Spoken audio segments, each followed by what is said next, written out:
বন্দে বন্দে বন্দে। সবাইকে নমস্কার। যতনা খুলুঙ্খা।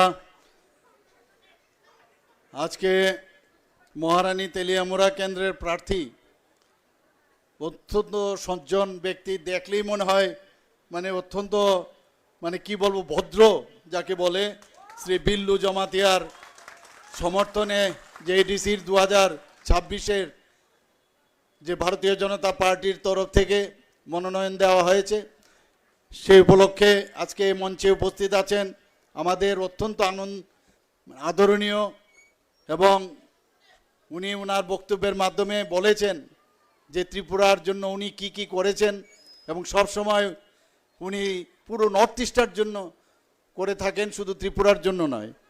তো আমাদের আদরণীয় ডক্টর সম্বিত পাত্রাজি, মাননীয় এমপি এবং নর্থ ইস্টার্ন জোনের কোঅর্ডিনেটর ভারতীয় জনতা পার্টির, আমাদের মাঝে উপস্থিত আছেন শ্রীমতী লতা হুসেনডি, ন্যাশনাল ভাইস প্রেসিডেন্ট ভারতীয় জনতা পার্টির।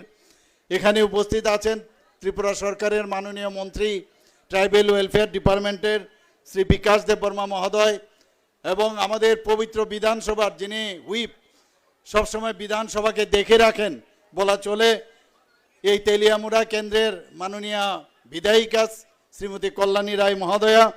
এখানে আমাদের আরেকজন বিধায়ক উপস্থিত আছেন শ্রী পিনাকি দাস চৌধুরী মহোদয়, এবং আমাদের ত্রিপুরা প্রদেশের স্টেট সেক্রেটারি শ্রী রতন ঘোষ মহোদয়, যিনি আমাদের মন কি বাত অনুষ্ঠানের ইনচার্জ, এবং ত্রিপুরাতে সারা ভারতবর্ষের মধ্যে মন কি বাত অনুষ্ঠান আমরা ফার্স্ট হয়েছি সারা ভারতবর্ষের মধ্যে বন্ধুগণ, উনার নেতৃত্বে। আমাদের মাঝে উপস্থিত আছেন শ্রী বিনয় দেববর্মা, ডিস্ট্রিক্ট প্রেসিডেন্ট কোয়াই, এবং অন্যান্য দলীয় যারা নেতৃবৃন্দরা বিভিন্ন স্তরের আছেন, এবং আমার সাংবাদিক বন্ধুরা, সবাইকে আমি হার্দিক অভিনন্দন ও শুভেচ্ছা জানাচ্ছি। আজকে আমরা 28টার মধ্যে ভারতীয় জনতা পার্টির আমাদের ক্যান্ডিডেট আমরা দিয়েছি। ঠিক করেছি?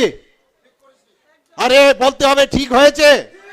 তাহলে ভারতীয় জনতা পার্টির এডিসি সরকার হবে কি হবে না? জুড়ে বলতে হবে। তাহলে সকালে সকালে গিয়ে বিল্লুজিকে তো ভোট দেবেনই, এই যে আঙ্গুল একটা টিপ দেবেন, আর এই টিপে যখন এই ভোটটা কোথায় যাবে? পদ্ম চিহ্নে যাবে, আর সোজা মাননীয় প্রধানমন্ত্রীজির হাতে চলে যাবে। বন্ধুগণ, আমাদের এটা কাজ শুধু এখানে যারা উপস্থিত আছেন শুধু তারা নয়, আপনাদের আত্মীয় স্বজন সারা ত্রিপুরাতে যেখানে যেখানে এডিসির মধ্যে আপনাদের আত্মীয় স্বজন বন্ধু বান্ধব আছে, সবাইকে বলবেন, যদি এডিসির মধ্যে যে ভ্রষ্টাচার এক এডিসির যে চালাচ্ছে এখন যে সরকার, যদি সেটার থেকে আমরা মুক্তি পেতে হয়, তাহলে ভারতীয় জনতা পার্টির সরকার সেখানে করতে হবে। বন্ধুগণ, আজকে 20টা থেকে 21টা রাজ্যে আমাদের ভারতীয় জনতা পার্টির ডাইরেক্ট বা ইনডাইরেক্ট আমাদের এনডিএ সরকার সেখানে রয়েছে, এবং যেভাবে মাননীয় প্রধানমন্ত্রীজি উনি কি বলেন, উনি বলেন मैं खुद भी नहीं खाऊंगा दूसरे को भी नहीं खाने दूंगा। তো এইরকম একজন ব্যক্তি, मैं চৌকিদার हूं, তো এইরকম চৌকিদারওয়ালা সরকার আমাদের দরকার। এবং এডিসির মধ্যে আমাদের অবশ্যই এবার 28টা যেহেতু দিয়েছি, আমি নিশ্চিত যেখানে যাই ভারতীয় জনতা পার্টির পতাকা তোলে মানুষ এখন চলে আসছে, এখন বুঝতে পেরে গেছে যে ভারতীয় জনতা পার্টি ছাড়া ডেভেলপমেন্ট হবে না। আজকে আমি যা শুনলাম, এখানে অনেকে ভারতীয় জনতা পার্টির পতাকা তোলে অনেকে আসবেন এবং যোগদান করবেন। আমি উনাদেরকে ভারতীয় জনতা পার্টির তরফ থেকে উনাদেরকে স্বাগত জানাচ্ছি। আমি বলবো ঠিক সময়ে সঠিক সিদ্ধান্ত আপনারা নিয়েছেন। আজকেও আমি আরেকটা প্রোগ্রামে আমি গিয়েছিলাম গঙ্গানগরে, সেখানেও প্রায় 700 ভোটার সেখানেও জয়েন করেছেন। যেখানে যাই সেখানেই আজকে ভারতীয় জনতা পার্টিতে আসছে। আমরা দেখেছি সরকার, কমিউনিস্টদের সরকার আমরা দেখেছি কি করেছে এডিসির মধ্যে, এবং ত্রিপুরাতে 35 বছর ওরা রাজত্ব করেছে, কিন্তু কি করেছে? খুন, দর্শন, অগ্নিসংযোগ এবং নির্বাচনোত্তর সন্ত্রাস, এবং এই যে লাল পার্টি, এই মথার মধ্যে গিয়ে এখন লাল মথা হয়ে গেছে। এখন বন্ধুগণ, একই জিনিস আপনারা দেখেছেন 2021-এ একই অবস্থা। ইলেকশনের পরে বাড়ি বাড়ি আমাদের আজকে থানসা বলছেন, আমাদের থানসা লোকদের ওদেরকে মারপিট করে বিভিন্ন জায়গায় আমরা যাই, সেখানেই যখনই খবর পাই রাস্তা রুকো, বাড়ি ঘরে গিয়ে হামলা করা, এবং যেটা আমার পূর্ববর্তী বক্তা সম্বিতজি বলেছেন যে আমরা হিংসায় বিশ্বাস করি না, আমরা গুন্ডামিতে বিশ্বাস করি না, আমরা 30,000 কোটি টাকার সেখানে নিবেশ হয়েছে। আপনারা শুনে খুশি হবেন, ত্রিপুরাতে শুধু 1500-1800 কোটি টাকার শুধু ত্রিপুরার মধ্যে খালি নিবেশ হয়েছে। কারণ যারা নিবেশ করবে তারা বুঝেছে যে ত্রিপুরার মধ্যে যদি আমরা পয়সাটা লাগাই তাহলে তার আমরা রিটার্ন পাবো। অর্থাৎ এখানে আইন শৃঙ্খলা এত ভালো আছে, চেষ্টা করবে অনেকে আইন শৃঙ্খলার কথা, কিন্তু আজকে আইন শৃঙ্খলার দিকে 28টা রাজ্যের মধ্যে আমরা নিচের দিক থেকে 3 নম্বর স্থানে আছি বন্ধুগণ। আমরা চাই এখানে জিরোতে চলে আসে। আমরা এটা করব, মানুষ যেন রাত্রে 1টার সময় 2টোর সময় যখন খুশি আমাদের যারা ছেলে মেয়েরা আছেন যারা বেরোতে পারে। আমরা চাই এডিসি এলাকায় ইঞ্জিনিয়ারিং কলেজ হোক, সেখানে অন্যান্য মেডিকেল কলেজ করার জন্য অলরেডি আমরা সেখানে জায়গাও ঠিক করে নিয়েছি আমবাসার মধ্যে। এখানে ইঞ্জিনিয়ারিং কলেজ হবে, মেডিকেল কলেজ হবে, বিভিন্ন ইনস্টিটিউট আমরা এডিসির মধ্যে করব। খালি কিচ্ছু চাই না, শুধু আপনাদের আশীর্বাদ চাই। আমি চাইবো, আমি আর বেশি কিছু বলছি না। এখানে আমাদের মাঝে বিল্লু জমাতিয়া এখানে উপস্থিত আছেন। বিল্লু ভাই এখানে আয়ো। বিল্লু জমাতিয়া যে এখানে আছেন, সুজা ভোট 12 তারিখ সকাল সকাল গিয়ে একদম জোরে টিপ দেবেন, আর কিছু লাগবে না, তাহলেই এ ভোট মাননীয় প্রধানমন্ত্রীজির এখানে যাবেন। আর এডিসি কে একটা নতুন এডিসি আমরা তৈরি করতে চাই, নতুন ত্রিপুরা আমরা তৈরি করতে চাই।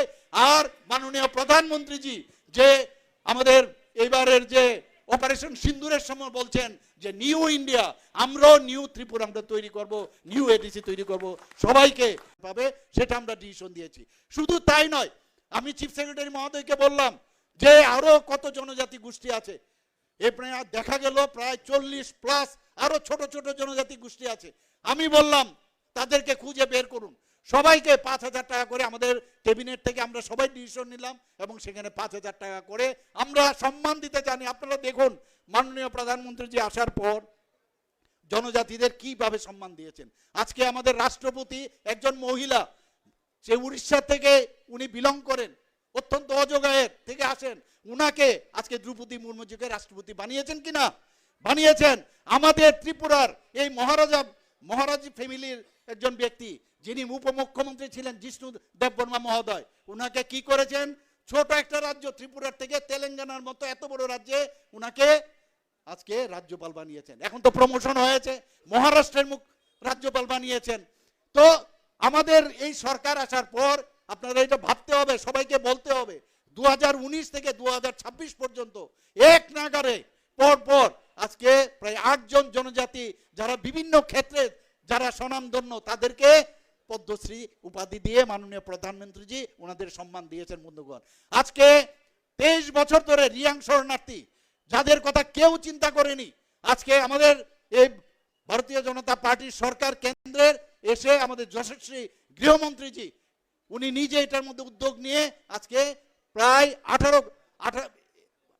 800 কোটি টাকার প্যাকেজ দিয়েছে এবং তাদেরকে বাসস্থান, তাদের স্কুল, তাদের রাস্তাঘাট, ইলেকট্রিসিটি, রেশন কার্ড, ভোটাধিকার ইত্যাদি যা দেওয়ার, ইভেন যারা এখানকার জনজাতি ছেলে মেয়েরা আছেন তাদেরকে স্কিল ট্রেনিং এর মাধ্যমে সাস্টেনেবল লাইফ যাতে তারা করতে পারে তার ব্যবস্থা আমরা করছি।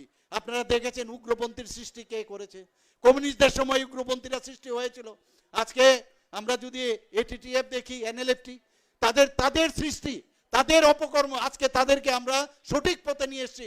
সেখানেও মাননীয় প্রধানমন্ত্রীজির মার্গদর্শনে, আমাদের যশস্বী গৃহমন্ত্রীজির মার্গদর্শনে, হস্তক্ষেপে 250 কোটি টাকা তাদের জন্য দেওয়া হয়েছে, তাদেরকেও রিহ্যাবিলিটেশন করা হয়েছে। বন্ধুগণ, একের পর এক আজকে যতগুলো আমাদের হোস্টেল আছে, আমাদের ছোট ছোট ছেলে মেয়েরা সেখানে পড়ছেন, সেখানে তাদেরকে আমরা এখন আগে ছিল 45 টাকা, সেখানে 80 টাকা করা হয়েছিল স্টাইপেন্ড, এবার 100 টাকা করা হয়েছে। তো একের পর এক সেখানে স্মার্ট ক্লাস আমরা করেছি। আমরা বিভিন্ন হোস্টেল, এসটি হোস্টেল, প্রচুর হোস্টেল আমরা তৈরি করেছি। বন্ধুগণ, তো এই যে আমরা ডেভেলপমেন্ট যেটা আমার পূর্ববর্তী বক্তা বলেছেন, ন্যাশনাল হাইওয়ে আমাদের এখানে 4টা আরো ন্যাশনাল হাইওয়ে ইন প্রিন্সিপাল মেনে নিয়েছে। এই যে ন্যাশনাল হাই বেশিরভাগ জায়গা জনজাতি অধ্যুষিত এলাকা দিয়ে যাচ্ছে, তো সেখানে যখন একুজিশন হয় তাহলে তার পয়সাটা জনজাতি মানুষের কাছে যাচ্ছে। বন্ধুগণ, থানসা থানসা বলে আমি আবার একটা কথা বলবো, আমরা সবকা সাথ সবকা বিকাশ বিশ্বাস আর তার প্রয়াসের কথা চিন্তা করি। আমরা চাই এখানে জাতি জনজাতি আজকে মণিপুরি এবং মাইনরিটি সবাই মিলে আমরা একসাথে, সেটাকে আমরা একসাথে থাকবো, সেটাকে বলে থানসা। আমরা মারপিটে বিশ্বাস করি না বন্ধুগণ। আমরা চাই ত্রিপুরাতে শান্তি প্রতিষ্ঠিত হোক, এবং ত্রিপুরাতে শান্তি প্রতিষ্ঠিত হয়েছে বলে আপনারা সবাই জানেন যে কিছুদিন আগে দিল্লিতে অষ্টলক্ষ্মীর যে বিজনেস সামিট হয়েছিল, সেখানে 8টা স্টেটের মধ্যে 30,000 কোটি টাকার সেখানে নিবেশ হয়েছে। আপনারা শুনে খুশি হবেন, ত্রিপুরাতে শুধু 1500-1800 কোটি টাকার শুধু ত্রিপুরার মধ্যে খালি নিবেশ হয়েছে। দরকার নেই মানিক স্যার এখানে যাবে ভোট আমাদের মাননীয় প্রধানমন্ত্রী নরেন্দ্র মোদীজির কাছে, আমার কাছে যাওয়ার দরকার নেই। আরে মুখ্যমন্ত্রী এখানে ত্রিপুরা রাজ্যে অনেক মুখ্যমন্ত্রী হয়েছে, এখানে এসসি মুখ্যমন্ত্রী হয়েছে, এখানে এসটি মুখ্যমন্ত্রী হয়েছে, এখানে মণিপুরি মুখ্যমন্ত্রী হয়েছে, আর বাঙালি মুখ্যমন্ত্রী তো হয়েছে। মুখ্যমন্ত্রী তো সবার, মুখ্যমন্ত্রী আলাদা করে কারোর হয় না। কাজেই অনেক সময় বিভ্রান্ত করার চেষ্টা করা যায়। আরেকটা বিষয় আমার অদ্ভুত লাগে শুনতে, যে কি এডিসির নাকি আমরা নগর পঞ্চায়েত করে আমরা এডিসির অংশ নিয়ে।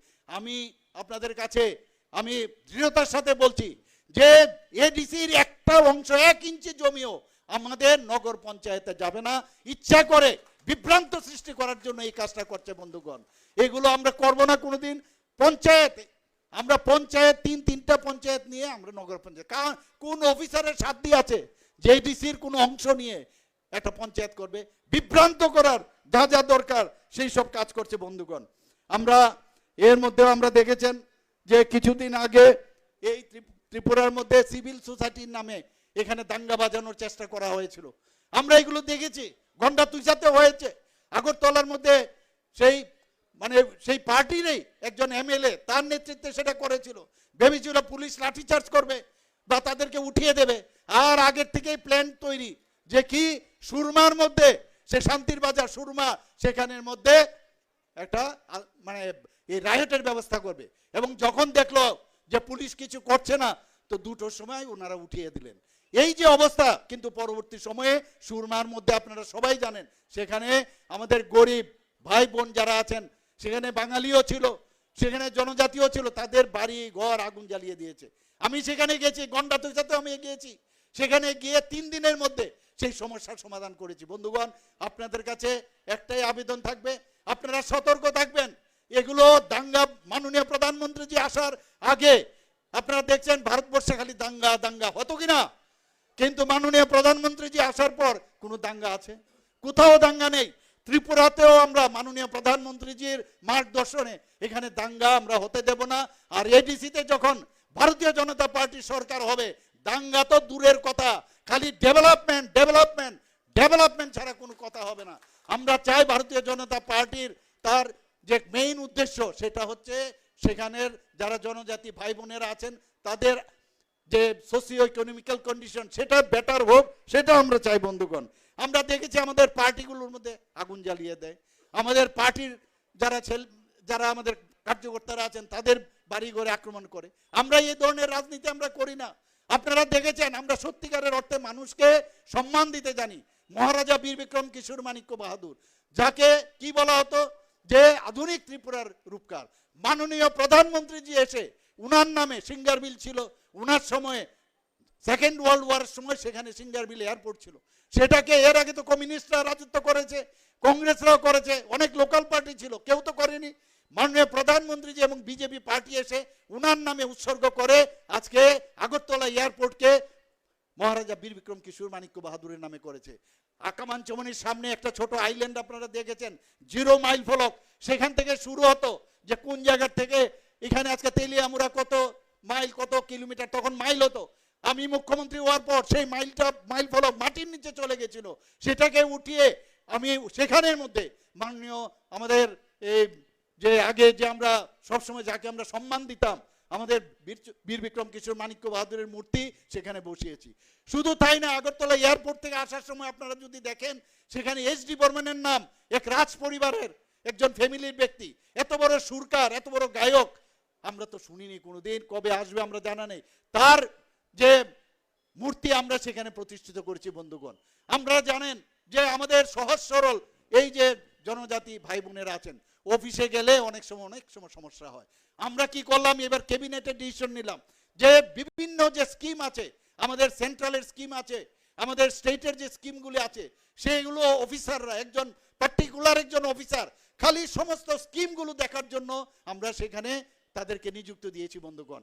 সমাজপতিরা সমাজের জন্য কাজ করে, সেই সমাজপতিদের আমাদের সরকার আসার পর, এর আগে তো অনেক সরকার ছিল, এডিসির মধ্যে অনেক ছিল, সেখানে আজকে আমাদের সরকার 2018-তে আসার পর সমাজপতিদের আমরা সাম্মানিক দেওয়ার ব্যবস্থা করেছি।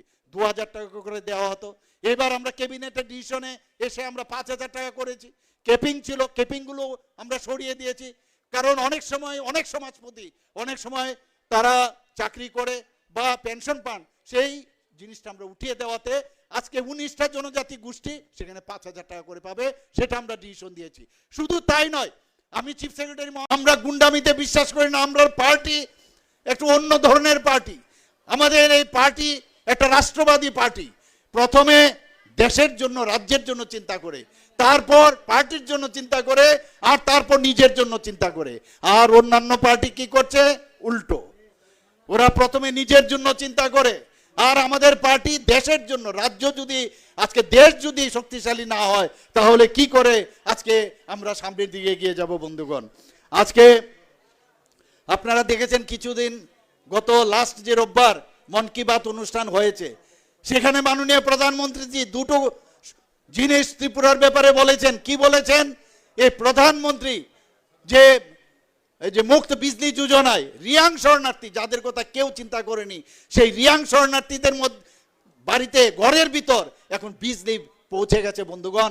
সেটা মন কি বাত অনুষ্ঠানে সারা ভারতবর্ষে, সারা পৃথিবীতে বলেছেন ত্রিপুরার মধ্যে 100% যেভাবে কাজ করছেন, যে সুন্দরভাবে কাজ করছেন। শুধু তাই নয়, আজকে আপনারা জানেন যে জল জীবন মিশনে নলসে জল, সেখানেও আজকে কোন জায়গায়, আজকে আমাদের সবচেয়ে উঁচু জায়গায় জম্পই হিলের মধ্যে আমরা ইনোভেটিভ আইডিয়ার মাধ্যমে ছড়ার জল এবং স্প্রিংয়ের জল নিয়ে আমরা পাম্প করে পরিশ্রুত করে সেই জল আমরা পৌঁছে দিয়েছি। আমরা বলছি না যে আমরা সব করে ফেলেছি।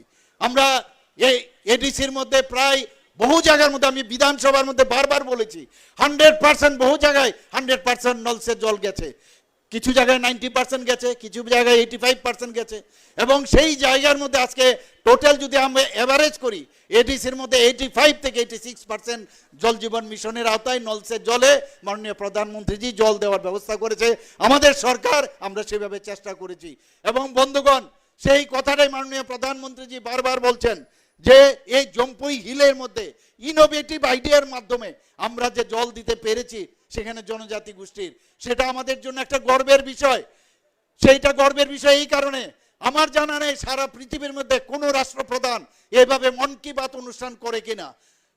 অনেক রাষ্ট্রপ্রধানরা অবাক হয়ে যান যে মাননীয় প্রধানমন্ত্রীজি কি করে এই প্রতি মাসের শেষ রোববারে সমস্ত ভারতবর্ষের সব মানুষকে একই সুতায় উনি একটা মালার মতো করে, নিজের মন কি বাত বলছেন না, উনি মানুষের কথা সবার সাথে বলছেন, মানুষের সাথে কানেক্ট করে। এবং এই রকম একটা সরকার আমরা কেন্দ্রেও চলছে, আমাদের ত্রিপুরাতেও চলছে। আমার পূর্ববর্তী বক্তা আমাদের ডাক্তারবাবু অলরেডি বলেছেন যে কি বলেছেন, ডাবল ইঞ্জিনের সরকার। আমি নিশ্চিত এই 28টা যে আমরা আসনে আমরা যে এখন প্রতিযোগিতা করছি, আমাদের সরকার তো হবেই, সেখানে ট্রিপল ইঞ্জিনের সরকার আগামী দিন হবেই। এর মধ্যে কেউ আটকাতে পারবে না বন্ধুগণ। এই ট্রিপল ইঞ্জিনের সরকার যদি হয়, তাহলে এডিসির মধ্যে এতদিন ধরে আমরা কমিউনিস্টকে দেখেছি, আমরা কংগ্রেসকে দেখেছি, ছোট ছোট এই ধরনের যে মথার থেকে শুরু করে অনেক আঞ্চলিক পার্টি আমরা দেখেছি। কিন্তু আপনারা ইতিহাস সৃষ্টি করতে যাচ্ছেন বন্ধুগণ, আপনারা ইতিহাস সৃষ্টি করতে যাচ্ছেন আগামী দিন, যে ভারতীয় জনতা পার্টি একটা রাষ্ট্রবাদী একটা পার্টি, যে নাকি সরকার করতে যাচ্ছে। এবং ইতিহাস হবে যে আগামী দিন ত্রিপুরার ভবিষ্যৎ পার্মানেন্টলি তার সলিউশন হবে। অনেকে অনেক কিছু বলেন, এবং এই ভোট যদি দিন, তাহলে মানিক সাহার এখানে যাবে না। মানিক সাহার এখানে ভোট যাওয়ার দরকার নেই। মানিক সাহার এখানে যাবে ভোট আমাদের মাননীয় প্রধানমন্ত্রী নরেন্দ্র মোদীজির কাছে, আমার কাছে যাওয়ার দরকার নেই। আর এই মুখ্যমন্ত্রী, এখানে ত্রিপুরা রাজ্যে অনেক মুখ্যমন্ত্রী হয়েছে, এখানে এসসি মুখ্যমন্ত্রী বন্দে